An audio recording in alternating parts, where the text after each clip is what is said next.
menit waktu Indonesia bagian Barat. Hari ini 14 Mei 2025. Selamat siang sahabat Panglima. Hadir kembali hari ini di Jaksa Menyapa. Kita bakal bahas tema yang menarik untuk sebagai pengetahuan kita hari ini dan mungkin akan perlu untuk hari-hari mendatang.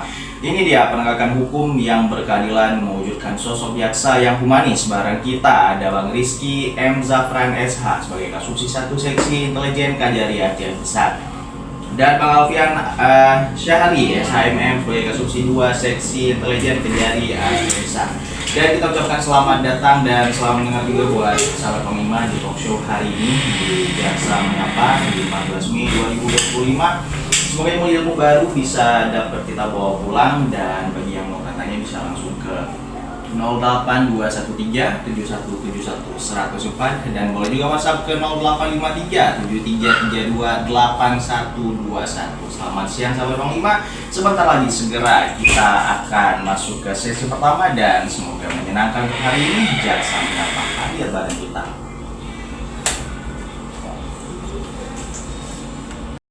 Kita juga ucapin selamat siang nih buat Bang Rizky Zafran yang udah hadir bareng kita. Cek sound dulu Bang. Assalamualaikum warahmatullahi wabarakatuh. Tadi siapa namanya? Bang Hadi ya? Iya. Salam kenal dan Rizky Zafran SH, Kasubsi 1 Seksi Intelijen Kejaksaan Negeri Aceh Besar. Salam Sobat Adiaksa. Iya, Bang Alfian Syahri. Assalamualaikum warahmatullahi wabarakatuh. Selamat pagi menjelang siang. Ya. Ini udah bareng kita Bang Alfian dan Bang Rizky. Semoga hari ini kita bahas banyak nih. Ini kita bakal bahas soal apa sih Bang? Kalau untuk judul utama, penegakan hukum yang berkeadilan mewujudkan sosok jaksa yang humanis. Ya, biar masyarakat lebih kenal sama jaksa dan jaksanya juga kenal sama masyarakat gitu ya. Betul, iya. Iya. Kira-kira pertama nih kita bakal bahas soal apa nih? Nanti bakal banyak tanya-tanya juga. Jadi mau tanya juga beberapa nih Bang. Mungkin biar lebih terarah sedikit, Ya. kita perkenalan dulu apa sih itu kejaksaan atau apa sih itu tugas dan fungsi jaksa. Maaf. Kalau dalam undang-undang kejaksaan, tugas dan fungsi jaksa itu yang paling utama kan yang rata-rata memang orang sudah ketahui adalah melakukan atau melaksanakan penuntutan dan juga melaksanakan putusan hakim atau eksekusi.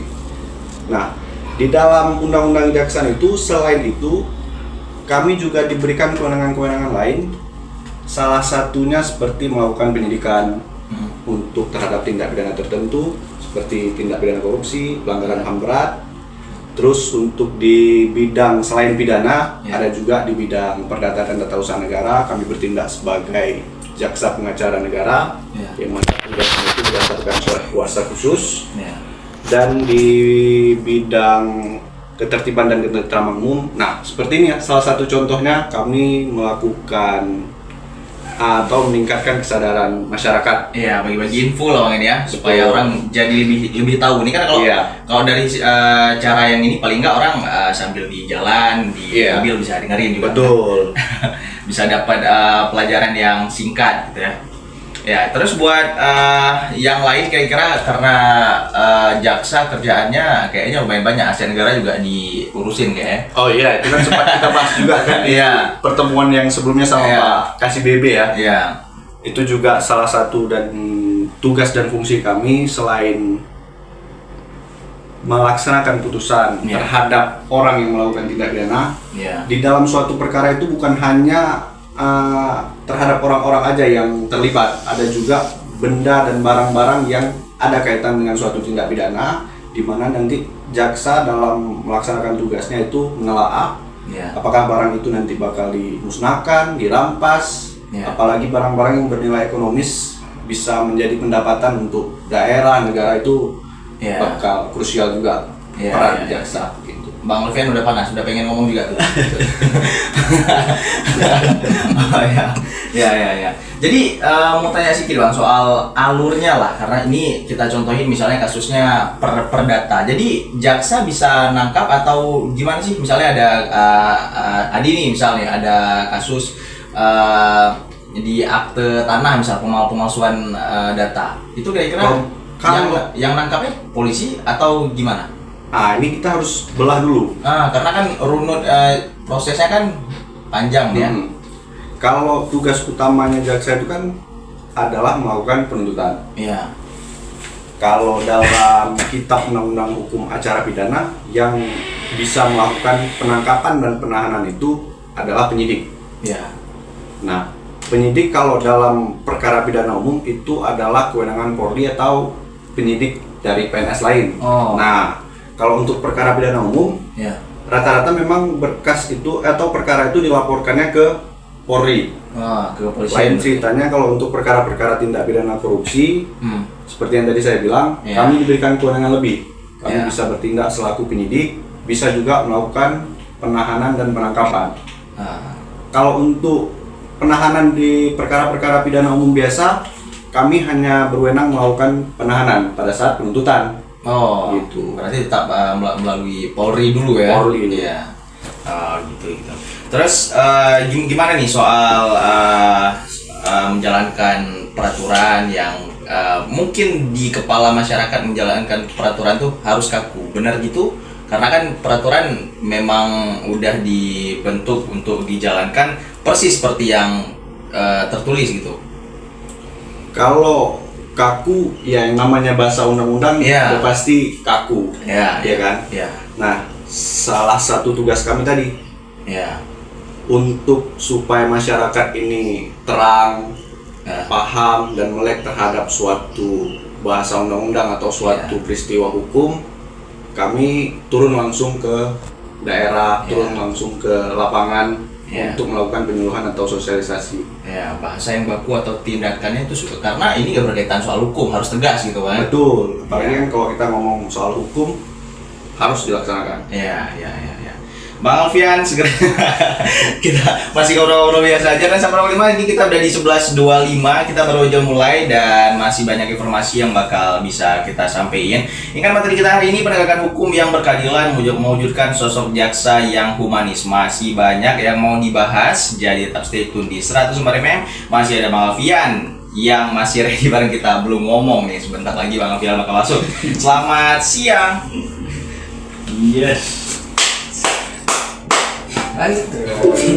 Di Kota Janto sekarang masih menunggu remaja yang lagi di perjalanan. Selamat siang semuanya dan tetap stay tune di 104 FM karena banyak informasi bareng Jaksa Menyapa hari ini. Dan teman atau awal Jaksa udah nyampe ke sini hari ini, dan program ini nggak cuma jalan hari ini aja, dan ini udah kesekian kalinya. Teman-teman yang udah ngikutin mungkin udah pada ngerti, dan buat teman-teman yang baru dengerin, ini dia program Jaksa Menyapa supaya kita bisa lebih dekat dengan kejaksaan, gitu juga dengan kejaksaan yang bisa lebih dekat dengan masyarakat, bisa lebih didengar dan bisa ikut dengar. Dan itu dia untuk hari ini, kita masih di topik yang sama, penegakan hukum yang berkeadilan, mewujudkan sosok jaksa yang humanis. Ya, Bang Alfian. Ya. Kita bakal bahas banyak lagi sama Bang Alfian sama Bang Zafran karena udah luangin waktu buat datang hari ini. Dan dengan tema yang hari ini kali aja banyak yang mau ditanyain dari teman-teman, jadi bisa langsung ke 085373328121. Nah, kira-kira gimana nih Bang soal peran strategis kejaksaan soal penegakan hukum gitu? Jadi seperti yang udah disampaikan rekan kita tadi, Bang Jafran kan, bahwasannya kejaksaan ini ada berdasarkan Undang-Undang Nomor 16 Tahun 2004, Ya. kemudian diubah dengan Undang-Undang Nomor 11 Tahun 2021. Ya. Perannya sangat strategis atau sentra, Ya. karena proses penegakan hukum itu dimulai dari tahap penyidikan. Ya.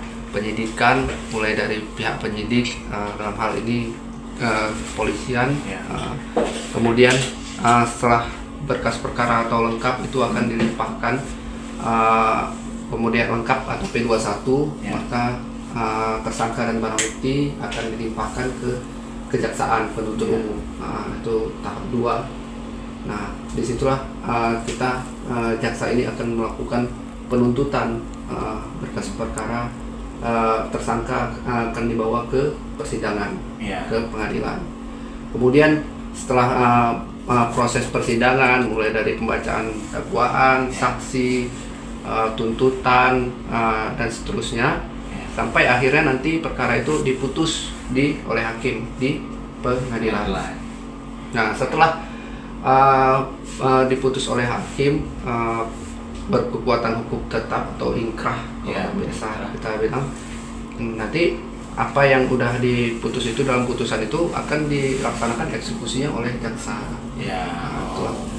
Sedikit secara umum mekanisme tentang proses penegakan hukum. Karena kalau alurnya banyak orang yang masih belum tahu sebenarnya, Pak. Kalau misalnya soal alur, orang cuma mikirnya Polri sama ke pengadilan. Kalau kejaksaan ngurusinnya yang soal negara lah, korupsi dan lain-lain. Orang cuma mikir segitulah. Beberapa orang yang tahu. Jadi kalau misal dikit nanya nih Pak, kalau soal perdata misal apa orangnya bisa langsung ditangkap kalau kasusnya perdata, kalau pidana bisa nggak? Jadi di dalam hukum ini ada namanya hukum publik dan hukum privat. Termasuklah hukum publik atau hukum pidana, kemudian hukum privat itu diatur dalam KUH Perdata. Jadi kalau untuk kejaksaan sendiri, kalau untuk urusan perdata, dia tidak masuk urusan perdata karena urusan perdata itu adalah person to person, orang ke orang. Jadi yang dimasuk dengan kejaksaan ini adalah pidananya. Nah, kalau seperti yang rekan kita bilang tadi, jaksa pengacara negara, terkait dengan misalnya ada BUMN atau BUMD atau pemerintah yang digugat oleh masyarakat, kejaksaan dengan surat kuasa khusus dapat mewakili negara. Saksi pemerintah gitu. Berarti tadi kalau perdata yang person to person, contohnya utang piutang gitu kan? Atau soal perantara lain tanah misalnya, yang urusannya orang dengan orang lain gitu ya? Perjanjian misalnya itu kan masuk dalam urusan perdata. Tapi kalau misalnya kayak rekan bilang tadi, misalnya ada pemalsuan surat, nah itu udah termasuk dalam tindak pidana pemalsuan, itu beda lagi. Oh gitu. Oke, kirain kalau pemalsuan data tanah atau apa itu masih masuk ke perdata, itu udah enggak gitu.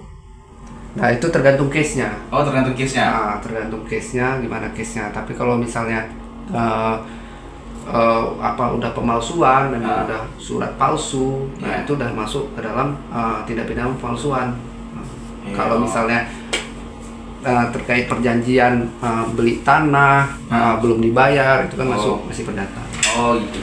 Kayak masih masih banyak ilmu yang perlu tahu nih Bang. masih banyak belum tahu ya nih. Ya, jadi buat sahabat Pengima yang mau ikut nanya bisa di 0853 7332 8121. Karena ini di studio kita udah bareng Bang Rizky Zafran dan Bang Alfian Syahri. Jadi momennya buat kita buat nanya-nanya juga ke teman jaksa. Nah, itu dia sahabat Pengima.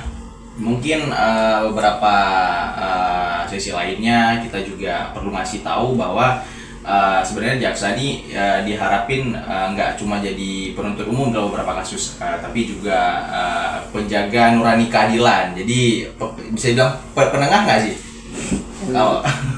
Jadi pemidanaan sekarang itu udah bergeser. Jadi dulu ada istilahnya primum remedium, pidana itu adalah yang utama, tapi sekarang kalau bisa ultimum remedium, pidana itu yang terakhir.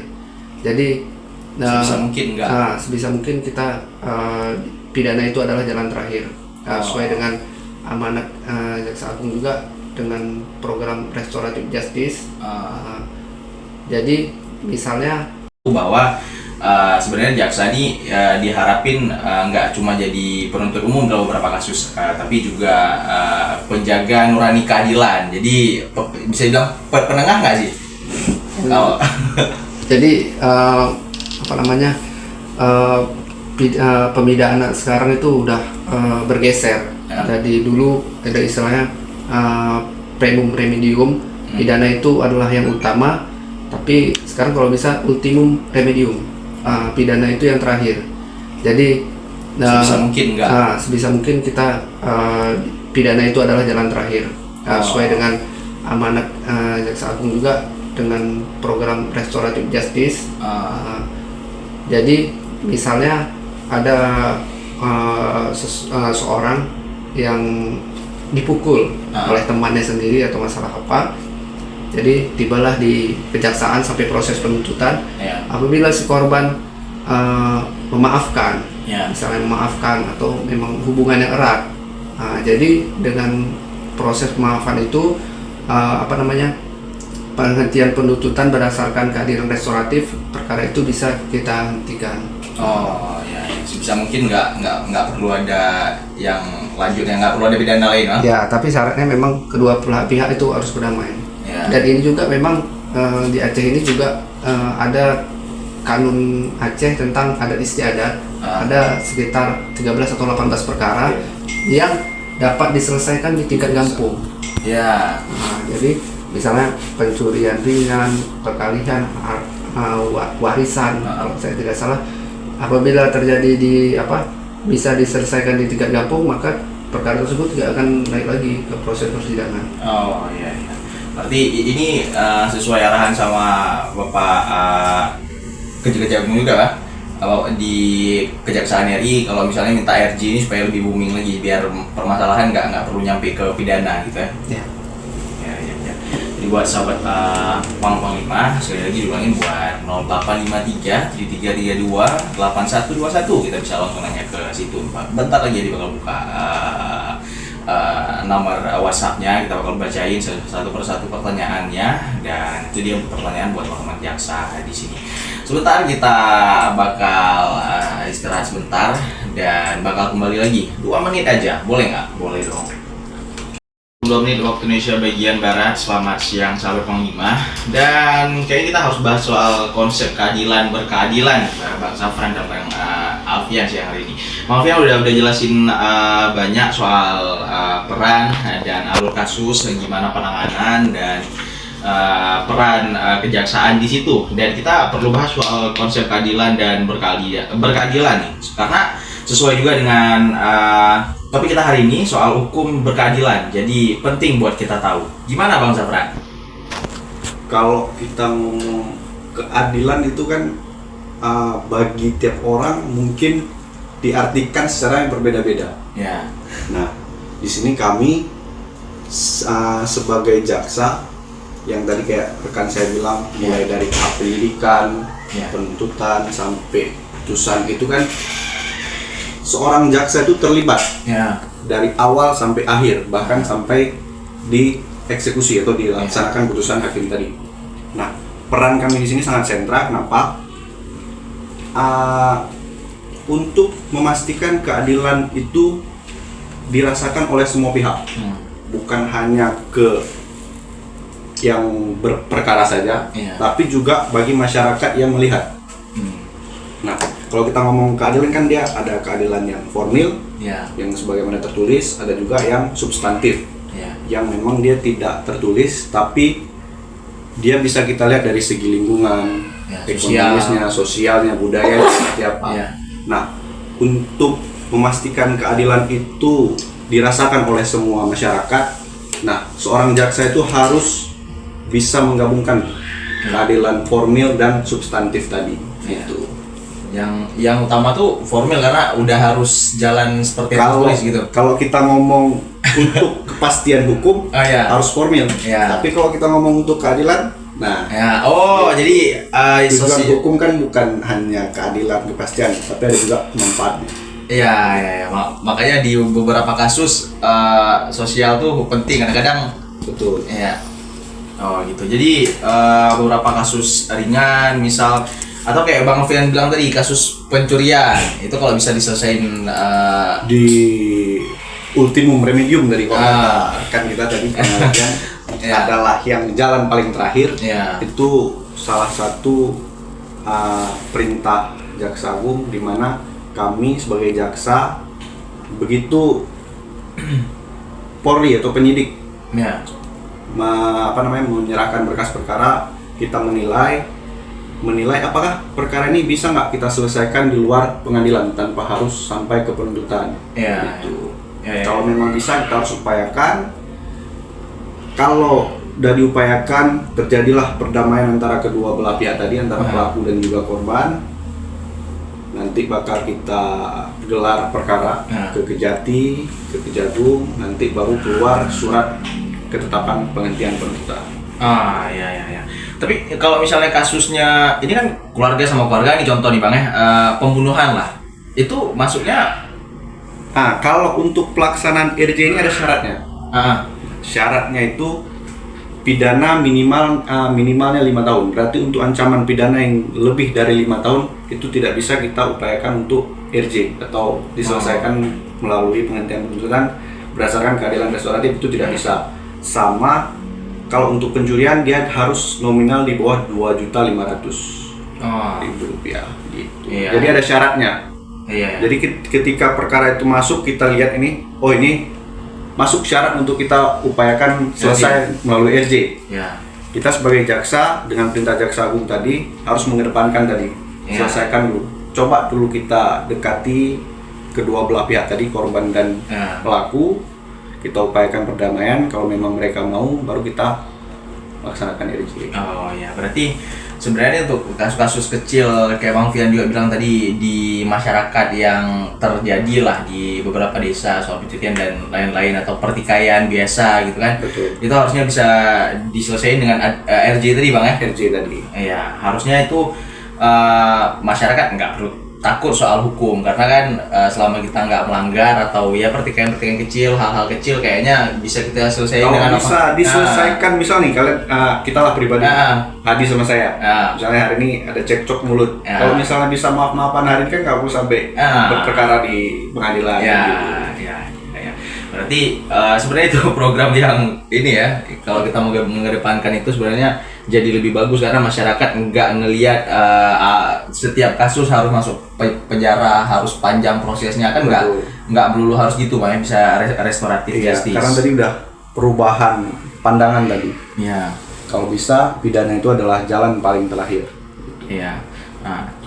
Soal penegakan hukum yang harus menciptakan ketentraman sosial, bukan ketakutan. Ke situ juga kayak. Cocok. Sekali ya. Tahun 5 kita bakal segera balik lagi karena topik jaksa humanis, di balik sisi tegasnya kita juga sama-sama manusia. Jadi humanisme atau kemanusiaan udah pasti ada di setiap orang, maupun kejaksaan, Polri atau siapapun mereka juga tetap manusia. Cuman ya kita punya fungsi dan tugas yang berbeda. Semoga apapun yang kita kerjain tetap bisa punya manfaat buat semua orang. Jaksa yang humanis masih di topik hari ini, jaksa menyapa, dan kita perlu bahas lebih dalam soal jaksa yang humanis, gimana lebih dekat dengan masyarakat, dan kita juga ada di lingkungan masyarakat. Kita masih tetap dengan Bang Zafran dan Bang Alfian di tengah hari ini di 11:53 waktu Indonesia bagian Barat. Hari ini 14 Mei 2025. Kita juga udah dekat ke Lebaran Idul Adha lagi nih. Padahal baru aja Idul Fitri, tapi ya udah kita jalanin aja hari-harinya sambil terus belajar. Dan hari ini kita rasanya nggak ngebuang waktu karena kita belajar soal topik yang baru, gimana soal penegakan hukum bareng jaksa menyapa. Nah, gimana nih Bang? Kita bakal bahas soal jaksa yang humanis, antara ketegasan dan kemanusiaan tentunya. Ini ada Bang Zafran dan Bang Alfian. Gimana nih kira-kira hal soal empatiknya dan lain-lain gitu? Kalau kita ngomong balik ya tadi ya, kalau bahasa undang-undang kan jelas, tegas. Kalau jaksa otomatis condongnya atau pedangnya hukum itu istilahnya kami yang pegang. Makanya kami dianggap tegas. Begitu kami ingin mendekat sama masyarakat, masyarakat malah mundur. Nah, di sini kami hadir sebagai salah satu sarana lah, melalui siaran jaksa menyapa ini. Kami ingin menyampaikan ke masyarakat kalau kami itu tidak sekaku yang masyarakat bayangkan. Itu mungkin karena stigma dari tugasnya tadi Bang ya, tugas jaksa. Betul, iya. Karena itu kami hadir. Padahal kalau misalnya masyarakat nih ada suatu problem di lingkungannya, kalau mereka ingin tanya-tanya bisa langsung datang ke kantor. Kami Ya. bakal melakukan penerangan hukum, Ya. akan menjelaskan bagaimana ini segala macam Ya. permasalahannya, bagaimana solusinya. Ya. Nggak perlu takut, ini malah gitu dengar nama kejaksaan. Kejaksaan. Waduh, kenapa ini? Kenapa ini? Ada masalah kami apa ingin nih? mengubah stigma itu. Ya. Kalau bisa kita sama-sama. Ya, itu biasanya muncul gara-gara orang yang dengar karena kayaknya siapapun yang berkaitan soal hukum kayak Polri gitu, mereka Betul. juga kena nih. Iya, karena rasa takut tuh ada karena udah berurusan dengan hukum. Padahal jelas bahasa hukum tuh memang jelas dan Betul. tegas. Nah, karena itu jadi ya ngebentuk stigma di masyarakat. Kalau udah dekat sama kejaksaan ini udah berurusan soal hukum nih. Padahal kan kita sama-sama manusia juga Bang ya. Ngejalanin hari-hari yang biasa juga. Main bola juga kita nih. Ya. Maka kami sulit kadang Ya. ingin melaksanakan perintah pimpinan, Ya. tapi kondisi lingkungan Ya. kadang tidak menerima. Ya. Gitu. Kalau di masyarakat memang sering munculnya karena hal-hal yang kayak gitu. Karena mungkin masyarakat yang belum pernah berurusan dengan hukum, tiba-tiba ada pihak keluarganya yang harus berurusan dengan hukum karena kesalahan di masa lalu atau apa, jadi punya rasa yang kayak giang gitu. Betul. Ya, kalau di masyarakat kan omongan cepet tuh, jalannya cepet. Jadi mana-mana jaksa tukang tuntut. ya, jadi orang yang belum ngerti tugas dan perannya pun jadi ngerasa takut karena diiming-iming sama itu, makanya Betul. cerita-cerita itu. Nah, gitulah seringnya. Jadi ya jelas tujuan jaksa menyapa supaya teman-teman bisa lebih ngerti, termasuk kita juga, termasuk Hadi juga, biar bisa lebih ngerti gimana peran kejaksaan dalam proses hukum dan hal-hal lain lah soal konsep berkeadilan, karena tujuan peran dan sistem peradilan ini supaya bisa lebih jelas. Dan kita bahas tadi soal jaksa yang humanis, sama aja sebenarnya orang yang ada di Kami kejaksaan. juga manusia. Manusia juga, cuma dituntut dengan tugas tadi Bang ya. Betul. Ya, kita dengar bahasa kejaksaan, bahasa undang-undang atau bahasa di setiap buku aturan pasti keluarnya jelas tuh, kayak pidana 6 tahun. Nah, Iya. tuh kata-kata yang kayak gitu jelas tegas. Kalau itu kan demi menjaga Ya. kepastian hukum tadi. Jangan karena terlalu humanis malah nanti dikira Iya, iya. hukum yang memang seharusnya ditegakkan malah Ya. tidak gitu. Nah, Ya. disitulah peran kami untuk menegakkan dan juga sekaligus humanis. Nah. Nah, itu. Ya. Itu dia buat Sahabat 05 pengetahuan kita hari ini. Dan kalau misalnya mau tanya-tanya bisa call di mana Bang? Di ada ini ya kan, ada Kalau ingin tahu soal apa sih kegiatan kami, Ya. terutama di Kejaksaan Negeri Aceh Besar, kita punya media sosial. searching Instagram nih. Searching Instagram di @kejari Aceh Aceh Besar. Besar. Twitter juga ada atau Ya. apa? Sekarang namanya X. Ya. YouTube juga ada. Pokoknya Ya. lengkap. Kalau kalian penasaran dengan apa keseharian kami, Ya. seharian yang ngapain aja, bisa Ya. cek langsung di Instagram atau media sosial lainnya. Mau tanya DM kan juga boleh. DM boleh. Saya pribadi langsung yang akan balas. Oh, ada Bang Safran Adminnya yang langsung sendiri. balas ya. Jadi adminnya juga langsung. Itu dia bahasa paling baik. Kalau soal kegiatan kayaknya aktif sekali ya kejadian Aceh Besar Iya. ya. Karena setiap kegiatan tuh ada postnya dan tiap hari itu ada beda-beda lah. Ya, itu salah satu tadi yang saya sampaikan. Ya. Salah satu bentuk kami kan nggak mungkin turun langsung ke mana Ya. Aceh Besar ini kan Segitu luas. 3 kecamatan luas, Ya. wilayahnya luas, nggak mungkin terjangkau. Nah, Lam Tebak pun masih Aceh Besar juga gitu. Kan? Jauh pun masih kita juga. Kadang kan kita udah share di media sosial pun kadang belum tentu orang juga bisa akses. Ya. Gitu.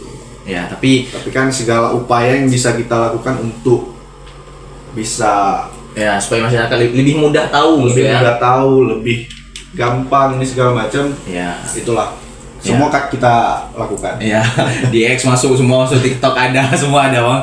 Ya, itu sebagai upaya supaya masyarakat bisa lebih mudah buat cari informasi. Kalau zaman dulu mungkin kita kalau mau tahu sesuatu wajib Cuma datang ke dengar Oh ya, ini ke radio pun udah nih. Jadi itu biar masyarakat bisa lebih tahu gimana caranya bisa lebih mudah lah ngerti dah buat cari informasi. Kalau zaman dulu mungkin kita kalau mau tahu sesuatu wajib Cuma datang ke dengar Oh iya ya, ini ke radio pun udah nih. Jadi itu biar masyarakat bisa lebih tahu gimana caranya bisa lebih mudah lah ngerti soal hukum. Kayaknya itu yang paling penting sekarang dari teman-teman penegak dan teman-teman termasuk dengan teman-teman Polri, gimana upaya buat masyarakat bisa lebih mudah mengerti soal hukum. Nah, karena banyak masyarakat yang kadang juga nggak pegang handphone karena udah lanjut usia atau apa, tapi kita perlu buat ngasih tahu mereka juga. Atau anak-anak yang masih baru usia tumbuh, Bang ya. Iya, Ya. itu malah lebih bagus. Ya. Malah kan mereka dari kecil sudah Ya. melek gitu. Ya. Seenggaknya mereka tahu dulu, Ya. baru nanti dipahami. Investasi jangka panjang lah, minimal dia Betul. paham dasarnya dulu Kan kan. Indonesia Emas 2045. Ya, aduh, udah tua kita mah. 2045. Nah, itu dia sahabat Panglima. Kita juga dengerin awal City 5 Plus. Dan ini dia untuk penutup di Jaksa Menyapa edisi hari ini. Dan ini jelas bukan cuma di hari ini aja. Jadi buat sahabat Panglima tetap stay tune di 145 FM, pantau aja terus dan juga ikutin IG-nya, Instagram-nya, Kejari Aceh Besar biar tahu aktivitasnya dan biar tahu jadwal podcast atau talk show-nya tuh. Sekalian juga sama mau tanya-tanya soal hukum bisa langsung ke sana atau DM-an. Bisa langsung tanya dan gratis loh, nggak ada berbayar di situ. Dan itu jadi upaya juga. Nah, ini edisi hari ini 12:01 waktu Indonesia bagian Barat, 14 Mei 2025 bareng Hadi dan Bang Zafran. Siap. Terima Iya. kasih atas Bang waktunya. Alfian Syahri. Iya. Kita ucapin terima kasih buat seluruh pendengar yang udah stay tune dan terima kasih buat Kejaksaan Negeri Kabupaten Aceh Besar udah hadir bareng kita dan udah fasilitasin pengetahuan buat kita. Itu mutualisme kali Bang ya. Ya, salam perpisahan ya. Selamat siang sahabat Panglima. Saya Hadi. Saya Zafran. Saya Alfian. Selamat siang dan sampai jumpa.